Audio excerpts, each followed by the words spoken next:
Quando você analisa criticamente um certificado de calibração, o que você faz com a certeza da medição? O que significa o valor de K que está declarado nesse documento? E como é que você efetivamente comprova a rastreabilidade? Essas e outras perguntas nós vamos responder a você nesse vídeo. Tá? Então fique com a gente. Eu sou o Márcio, da aula na Metrologia. Você está na Metrologia na Prática, um canal orientado a profissionais e entusiastas da metrologia. Bom, nesse vídeo nós vamos analisar 2 certificados de calibração, mas antes da análise, nós precisamos saber efetivamente o que é um certificado de calibração. Quando você compra um instrumento, tá, esse possui características metrológicas. E essas características vão depender de cada tipo de instrumento. Então, por exemplo, se for um manômetro, ele possui faixa de medição, resolução, esterese, fiducial. Se for um medidor de vazão, você tem pressão mínima, pressão máxima de trabalho, pressão de operação, temperatura máxima, entre outras características. Isso vai variar de instrumento para instrumento. Mas algo que todo instrumento possui, tá, é erro e incerteza. Todo instrumento possui erro e incerteza. E aí é o principal motivo com que você deve executar a calibração do instrumento. Porque essas características metrológicas, elas mudam ao longo do tempo em função do desgaste natural, seja mecânico, seja elétrico, ou ambos, de todos os instrumentos, né? E esses valores precisam ser declarados em algum local. É aí que entra o certificado de calibração. Mas qual o conteúdo mínimo que um certificado de calibração deve possuir? A ISO IEC 17025 é a norma aplicada à acreditação de prestadores de serviços de calibração e SARTA e determina o conteúdo mínimo que um certificado de calibração deve ter. Que são um título, nome e endereço do laboratório, o local onde a calibração foi realizada, seja no laboratório, seja em campo, seja nas dependências do cliente, identificação do instrumento calibrado, então tem que ter uma identificação, uma informação do cliente, ou seja, os seus dados, seu endereço, uma identificação do método que foi utilizado, se foi método comparativo, enfim, né? Uma descrição do instrumento, ou seja, seu paquímetro, seu multímetro, seu medidor de vazão, seu termigrômetro. Tá? 2 datas. Uma, a data da calibração, e a outra, a data da emissão do certificado. Uma declaração de que os resultados fazem referência somente ao instrumento que foi calibrado, ao teu instrumento. Uma assinatura, tá, do responsável pela emissão do certificado, do signatário.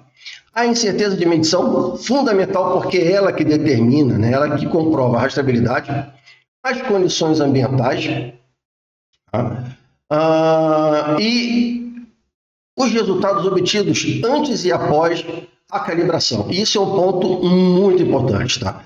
Porque se você ajusta o instrumento, você está alterando completamente as características metrológicas desse instrumento. E você, como dono do instrumento, precisa avaliar se as características do instrumento antes do ajuste ele já atendiam ao teu critério de aceitação. Tá? Então, isso é um ponto fundamental que todo certificado deve ter. E outro ponto importante quando falamos de certificado, tá, é que nenhum certificado deve conter qualquer recomendação, tá, relacionada à data da próxima calibração, a não ser que você tenha acordado isso com o laboratório anteriormente. Tá? Bom, até agora ok, e aí falamos com relação ao conteúdo mínimo do certificado, que deve ter as questões relacionadas à incerteza, enfim, tá? Mas e o certificado propriamente dito, né? Então vamos analisar esses 2 certificados, tá? Então vamos ao primeiro, ok? Bom, nós temos aqui uma régua graduada, né? O nome da empresa, o endereço, a identificação, a faixa de medição e o valor de uma divisão, tá? Ou seja, o valor de traço a traço. Veja, aqui nós temos um ponto importante que nós temos que ter muita atenção. Tá? Está relacionado à faixa de medição. Nós estamos calibrando uma régua de 2 metros, ok? A calibração foi realizada pelo método comparativo, aqui a descrição do método utilizado, né? Realizada pelo método comparativo, sendo realizado 3 ciclos de medição, ou seja, foram lidos 3 vezes, cada ponto. Leu do 0 a 2, leu do 0 a 2 e leu do 0 a 2 novamente, ok? e foi utilizado uma régua padrão e uma lupa. Tá? Veja, nesse caso, tá, o laboratório ele não informa qual é o comprimento da régua. Lembrando que aqui nós temos uma régua, ou seja, nós estamos calibrando uma régua de 2 metros. Vamos abrir um parênteses aqui. Você tem um objeto de 2 metros de comprimento e você tem um padrão, por exemplo, de 1 metro de comprimento. Você pode realizar a calibração desse instrumento? Sim, pode. Não há nada que impeça isso. Tá? Mas você precisa tomar alguns cuidados, e é o que nós vamos ver aqui no certificado. Tá? As condições ambientais, e vamos aqui fazer a análise dos resultados. Vamos lá. 0 a 2000, sendo calibrada, né? Ou seja, sendo efetuada a medição em 250, 500, 750, 1000, 1250 e 1500, ok? Os valores encontrados, a incerteza da medição e o valor de K. Bom, com relação à compatibilidade dos valores, aqui os valores estão compatíveis, tá? Nós temos a incerteza de medição declarada com uma casa decimal. A incerteza de medição ela tem que ser declarada com no máximo dois algarismos significativos, e aqui nós temos um algarismo significativo. E aqui nós temos, como aqui nós temos uma casa decimal, aqui também nós temos uma casa decimal. Mas aqui vem um ponto importante, veja. O erro, né? Ele tem o 0, 0, em 250, 1 décimo, em 500, 2 décimos, em 750, 3 décimos, em 1000, 3 décimos. Em 1250, 1 décimo, em 1500, 2 décimos e 2000, 3 décimos. Ou seja, o que nós temos aqui, né, é que de 0 a 1 metro nós temos os valores ascendentes, ou seja, o erro do instrumento ele cresce. Né? E depois, a partir de 1000, nós temos ou seja, ele volta ao ponto inicial e ele cresce novamente. Só que os valores, eles são idênticos. O erro, ele é idêntico. Tá? E isso, para uma régua, tá? Não é algo que seja comum. Tá? O que é comum numa régua é você ter um acréscimo do erro, um decréscimo do erro, ou até um acréscimo ou decréscimo voltando ao ponto inicial, ou seja, voltando ao zero, mas isso de forma contínua, tá? Não nesse formato, ou seja, com os valores aqui idênticos. Tá? Veja, vamos voltar um pouco. Nós falamos que você pode sim efetuar a calibração de uma régua de 2 metros usando uma régua de 1 metro. Tá? O que houve aqui é que os valores eles não foram corrigidos, ou seja, a régua de 2 metros sendo calibrada, nós pegamos foi pego, né, o padrão de 1 metro e foi feita a leitura ali de 0 a 1 metro, né, de 0 a 1000 milímetros. E depois nós pegamos, né, essa régua e colocamos ela no ponto de 1000 milímetros para fazer a medição de 1000 milímetros a 2000 milímetros. Acontece que o erro, não só o erro, mas a incerteza, eles devem ser somados ao ponto de 1000 milímetros. E nesse caso não foi. Tá? Então veja a importância, tá, em você conhecer de forma superficial, mesmo que seja superficial, o processo de calibração. Tá? Dessa forma, você consegue efetivamente observar que houve um erro, tá, na declaração dos resultados. Então os valores, esse segundo bloco aqui, os valores estão totalmente errados. Ok? Nós temos aqui embaixo a declaração de incerteza. O K aqui para o valor aproximadamente 95%. O valor correto seria 95,45%, mas é perfeitamente possível fazer essa declaração. E a incerteza relacionada ao documento relacionado ao cálculo da incerteza. Ok? Vamos ao segundo certificado.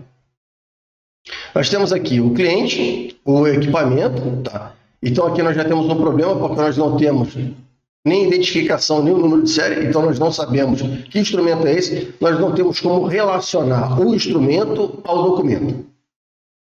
Por isso que você precisa ter uma identificação. Nem sempre, quando você tem um instrumento, ele precisa ter um modelo ou número de série, mas uma identificação obrigatória. Você precisa, sim, ele precisa ter uma identificação, ele precisa ter um nome, que você possa relacionar o documento ao instrumento de medição. Tá? Aqui está o processo, o conjunto de bloco padrão e o conjunto de plano ótico. Tá? Aqui nós temos um fato curioso, tá? Porque, veja, nós temos aqui o mesmo processo relacionado à compatibilidade de valores, tá? Mas no ponto importante, no ponto de 2,5, nós temos uma incerteza de 0,010 milímetros. Tá? E os demais, todos eles na casa do micrômetro. Nesse caso aqui, tá, veja, a incerteza ela é a dispersão de valores. Significa que aqui em 2,5, tá, você tem um valor, uma dispersão, você tem um desvio muito grande, ou seja, você tem uma variação de valores muito grande. Quanto maior a variação de valores, porque você executa 3, 4 medições, então, nesse caso são 3 medições normalmente, né? Quanto maior a tua incerteza, significa que maior a distância dessas medições. Tá? Consequentemente, o teu valor de K seria diferente de 2 também. Porque quanto maior a dispersão dos valores, maior o valor de K. Então, ele teria que estar aqui em torno de 2,15, 2,57, 3, em função da incerteza. Tá? Então, quanto menor o valor de incerteza, mais próximo de 2 ou igual a 2, o valor de K tem que estar. Quanto maior a dispersão, maior o valor, ou seja, mais distante de 2, o K tem que ter, tá? Então aqui seria 2,57 a 3,15, alguma coisa próxima desses valores, ok? Um outro ponto que a gente precisa observar também está relacionado à incerteza. Veja, a incerteza de medição, como eu disse, ela é uma dispersão, tá? Então, você não declara incerteza com valor negativo, não existe declaração de incerteza com valor negativo ou valor positivo, né? A incerteza ela é declarada de forma absoluta. Tá? Então, é declarada sem sinal, porque ela representa o valor que está aqui, né? Tanto à direita como à esquerda do erro do instrumento, né? Ou seja, do valor central da medição. Ok? Um outro ponto interessante, tá? Como relacionado ao valor de K, né? O que é esse K que ele é declarado aqui? O K, na verdade, é uma correção. Tá? Quando você realiza, a gente vai falar isso em outros vídeos, tá?